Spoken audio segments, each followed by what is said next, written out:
যেটা কেমন ফিডব্যাক পাচ্ছেন? আপনার তো আরো সিনেমা ছিল।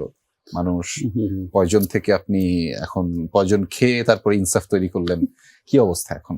না, ফিডব্যাক তো ভালো। মানুষ সবথেকে মানে আমরা যখন সিনেমাটা বানাই জি। তখনই আমরা প্ল্যান করি এই সিনেমাটা বানাবো সাধারণ মানুষের জন্য। হুম।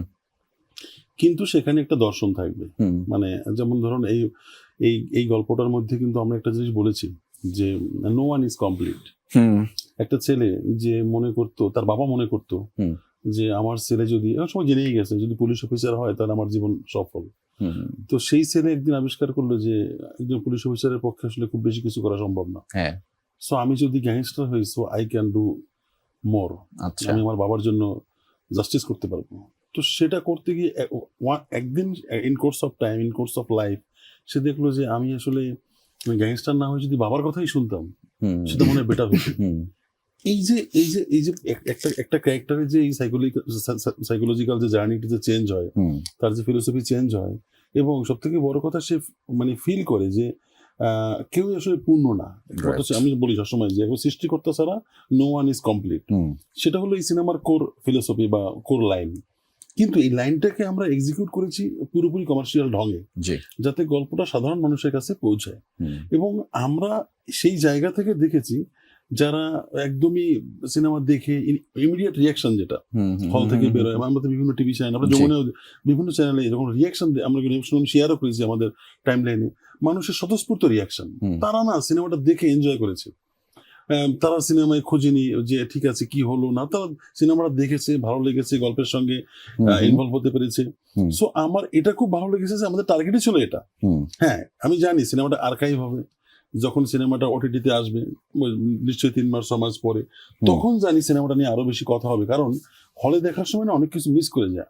আমরা এই গল্পটা যখন আমরা ডিজাইন করেছি, আমরা রাজের ক্যারেক্টার তো একদম পরিপূর্ণ ক্যারেক্টার। আরেকজন মানে কিংবদন্তি অভিনেতা, গুণী অভিনেতা মোশাররফ করিম ভাই, তার প্রতি কৃতজ্ঞতা, তিনি আমাদেরকে সময় দিয়েছেন। তিনি যে চরিত্রটা করেছেন, আমার সেই চরিত্রটা কিন্তু একদম আমরা ভেবেই ওনাকে আমরা এটা পার্ট 2 প্ল্যান করি আমাদের করা। তো সেখানে উনি বলেই দেয় যে ডাক্তারকে জানতে হবে। সো আমরা যা প্ল্যান করেছি আমরা সিনেমায় এক্সিকিউট করেছি, এবং সেই অনুযায়ী রিয়াকশন পাচ্ছি। তো সেটা খুব ভালো লাগে। খসরু ভাই, রিয়াকশন কেমন পাচ্ছেন? মানে টাকা ফেরত আসতেছে? অনেকগুলো ছবি রিলিজ হয়েছে, তো অ্যাকচুয়ালি বিজনেসটা তো ভাগ হয়ে যায়।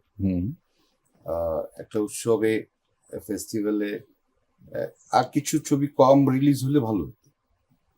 9টার মতো সিনেমা বের হয়েছে, 6টা সিনেমা রিলিজ হয়েছে। 6টা সিনেমা হচ্ছে যে সবাই তো 6টা সিনেমাই দেখছে, তো সেখানে বিজনেসটা ভাগ হয়েছে। তবে কিছু কম হলে 3টা 4টা মুভি রিলিজ হলে ভালো হতো। তো সেই অর্থে আর হচ্ছে যে ভালো আর হচ্ছে যে ব্যাক করা এখনই তো বলা যাবে না, কেবল 10-11 দিন যাচ্ছে। সো এটা আমরা লং রান যখন যাবে, দর্শক লং রান নিলে ছবিটা, তখন আমরা বুঝতে পারবো যে আমাদের কি অবস্থা। আমি একটা শব্দ জানতে চাই, আপনি সন্তুষ্ট? অবশ্যই। এটাই হচ্ছে গিয়ে আপনার স্যাটিসফ্যাকশনটা যখন আসবে, সেটা মিনস সামথিং, যে না ওকে, সো আপনারা সবাই মিলে কিছু একটা করেছেন।